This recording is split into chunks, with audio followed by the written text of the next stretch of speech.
What is going on, guys? Welcome to the channel. Thank you so much for stopping in. This is kind of a late live video, and in fact, it's a lot later than the last video and the one before it. And I'm trying to get myself onto a earlier day schedule, but I had to make this video. I had to. And somebody actually brought this to my attention, and I was surprised they haven't done it yet. So I figured today, got to get it done.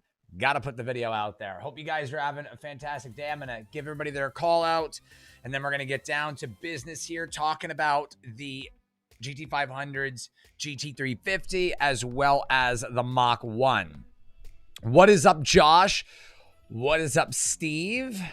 What's up, Miles? Hamp? Hope you guys are having a great evening. What's up, Bruce? We'll be talking about some Mopar stuff in just a bit. Destroyer 1320, what's up, buddy?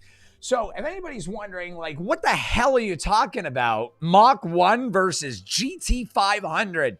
You must be crazy. You must be insane. There is no way that you're talking about a GT500 and a Mach 1. But I am. I indeed am. So I'm going to explain to you guys exactly what it is that's going on here.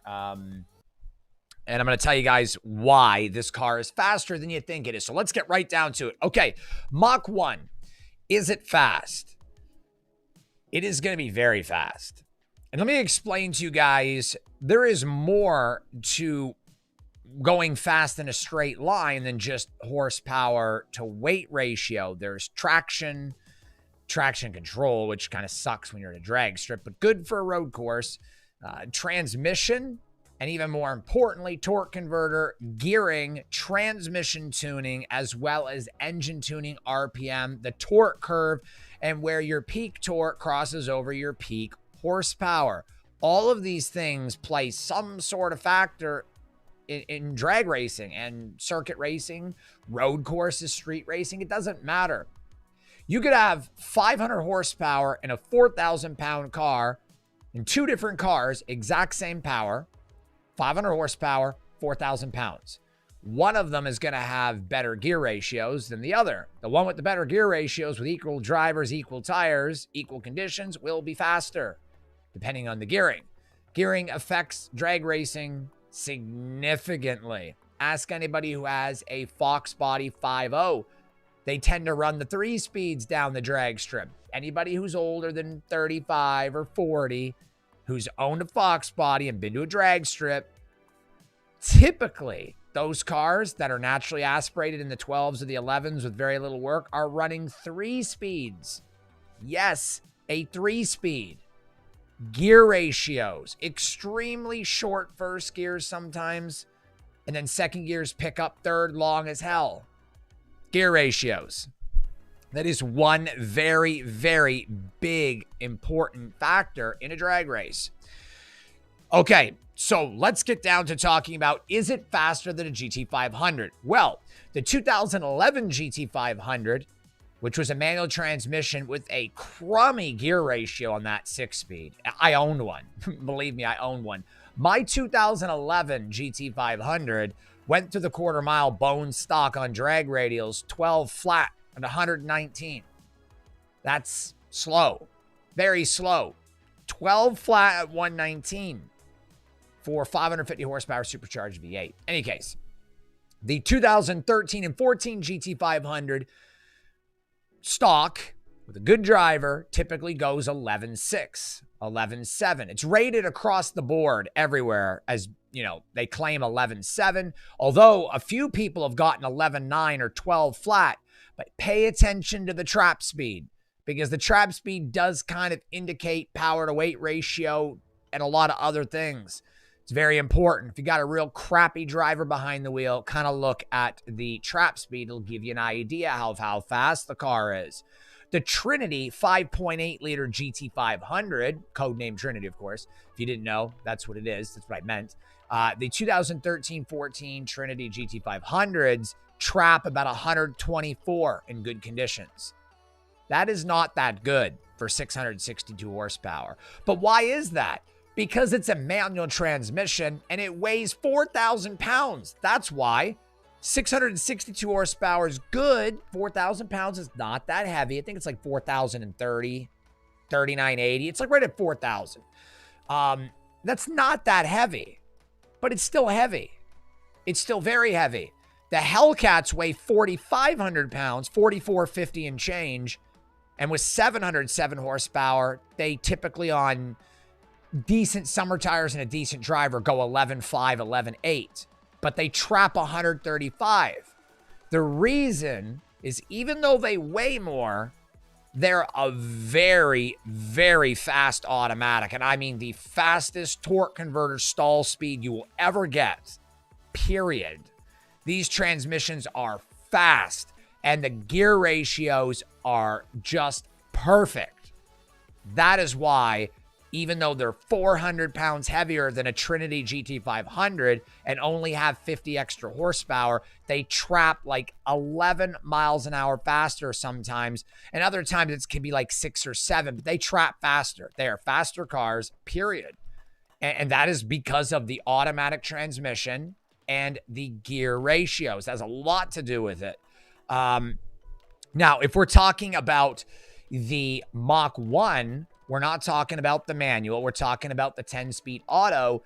This is going to be a very fast car. First off, let's talk about the 2018 Mustang GT.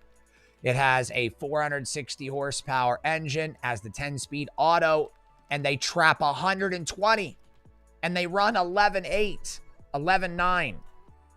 The 2018 and up Mustang GT, no frills, $30,000 out the door Mustang, they run and trap 120 miles per hour because they're 3,700 pounds. They are 300 pounds lighter than a GT500, and they're not a manual, they're an automatic, and a very damn good one at that. Ford has got their shit together on the 10-speed.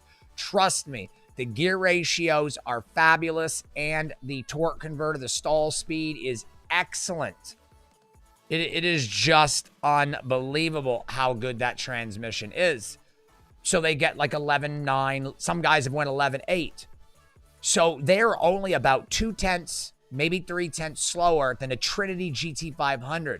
And a lot of the times they're about neck and neck just based on sheer shifting speed and how easily they get out of the hole. They have less torque, so they don't spin as much, because sometimes too much torque isn't good. It just depends on your traction. If you can't get traction, it doesn't mean shit.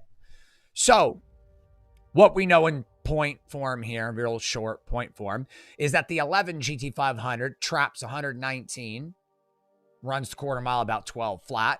I know, I've owned 2 of them. The 2013-14 GT500 traps 124, and runs between 11.6 and 12 flat, depending on who's driving. Best times I've seen stock are around 11.6, 11.7.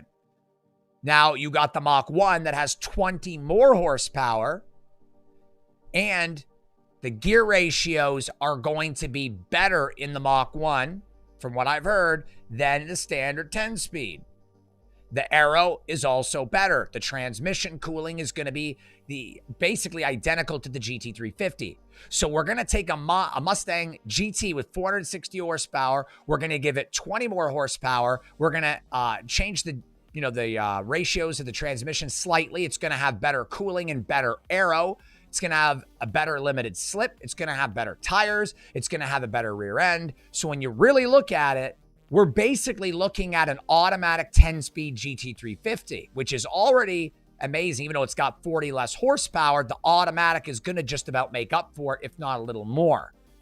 So we're looking at a car that realistically could trap 122, 123 miles an hour and maybe even achieve 11.7, 11.6 in the quarter mile. It's going to be as fast as a Trinity GT500 at the drag strip. Stock for stock, equal condition. It's going to be very close. And it's going to shit all over it on a road course. Yeah, that's 100%. GT350 shits on a GT500, a Trinity GT500.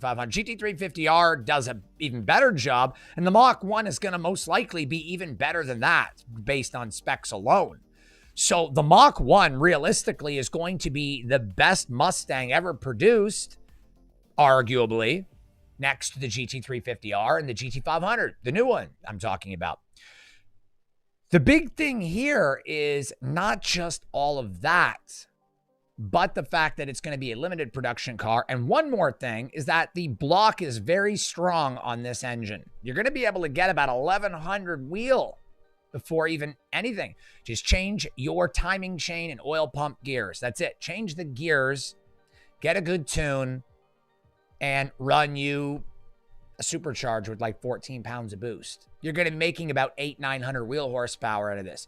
Realistically, this car will go low nines for about $8,000 in mods. I appreciate you stopping in, Steve. Peace out, buddy. So if you get a Mach 1 and you slap on a Pro Charger, we're just going Pro Charger because it's the cheapest, from Pro Charger, of course. You slap that bad boy on there and run yourself about 12 to 14 pounds on 93 with a good intake, nice, you know, catless exhaust. Like, you got to get rid of the cats because it's going to allow you to run a little bit more flow, a little bit more power, even more boost. It'll also run E85 a little better too. If you're running race fuel, you can run leaded fuel at that point, which I don't care. But in any case, well, of course, Jay, it's going to need a fuel system. But what you're looking at is you're looking at a Pro Charger and an intake and a tune, which if you're installing the Pro Charger yourself, you're looking at about an out-the-door cost of probably $8,000 with the tuner, the intake, the Pro Charger. You're also going to need a booster pump and maybe even a dual fuel pump on that. So realistically, about $9,000, $9,500 if you do the install yourself and get Palm Beach Dyno to tune it. On E85, it's going to make about 850, 900 wheel. And if you get yourself some really good drag radials and an 18-inch wheel in the back, maybe a 17, you might need to go conversion for 17, but 18's fine as long as you got some sticky tires. Hell, my red eye was on 18s in the rear, and I went 9.1 and 9.2. So it's and that is way more torque than a Mach 1. So realistically, with 18s, some Mickey Thompson tires, a Pro Charger, dual fuel pump, and or boost to pump, depending on how much boost you want to run with E85, you're right around about $10,000 with a tune. Maybe 10.5. It just depends how much you get your tires for. Let's just say 11,000. I'm doing all the work myself if I get one. So $11,000 out the door, and the car is about 51. So you're looking about $61,000. And with the fact that it's got 300 more wheel horsepower and better traction than a stock one, you're going to be like a 9.5, 9.6, 9.4. Listen, my red eye weighed 4,500 pounds, 4,450, and it made 860 wheel, and it went 9.1. A Mach 1 is going to weigh about 400, 600 pounds less. Actually, it's going to weigh less. Now, let me add this up. Let me pull up my calculator. I want to tell you guys exactly what I want to tell you is exact pounds. Okay. I want to tell you guys exactly. 4,450 is was my red eye. Minus 3,700 pounds for the Mach 1. Minus the extra 50 pounds for the added weight. Battery difference. We're talking 700 pounds lighter with arguably a better transmission, better gear ratios, better aero. This car is going to go low nines for about $60,000. That's a fact. Been driving cars for 20 years, been building them for 20 years. This car is going to be a low to mid 9-second car for 60 G's. It's going to shit on everything. It's going to be the ideal car to buy to go really, really fast and look great and handle at a road course. Basically a GT350 with an automatic. That's what it is.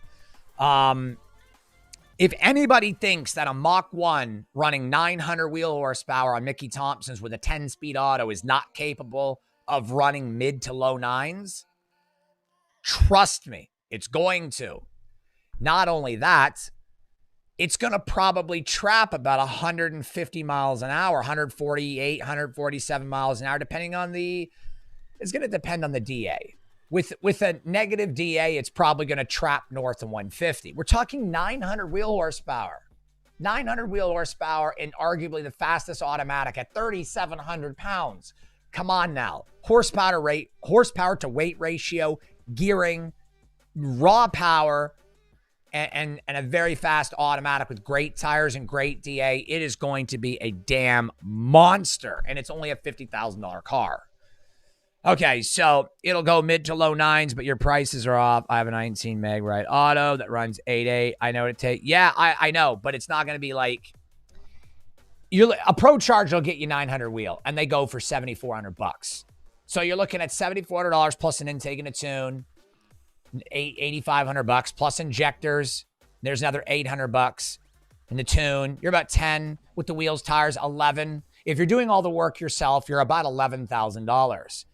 That's what you're really, really at. And that's for mid nines, lower nines. Look, the difference between 8.8 and 9.3 is like the same thing as going from 9.3 to 10.3. It's a very drastic jump when you start getting below 9.4, 9.3. So realistically, you can take a Mach 1 for 11,000 in mods and you'll be able to get it 9.5, 9.4. It'll do it. It is definitely going to do it. I'll guarantee it. Like I said, my red eye went very, very low nines, and it weighed 700 plus pounds more. All right, guys, that is it. We'll see you on the next upload. Be safe out there. Take care of yourselves, and we'll see you on the next upload and tomorrow morning on Joseph Corey. Next upload here is going to be a day or two. Then we're going to talk about some other stuff on the Dodge and GM side of things. Josh, maybe so. Maybe. I got some other moderators to give out, some other wrenches. So we'll definitely talk about it. Thanks so much, guys. We'll see you again, like I said, next upload. Peace.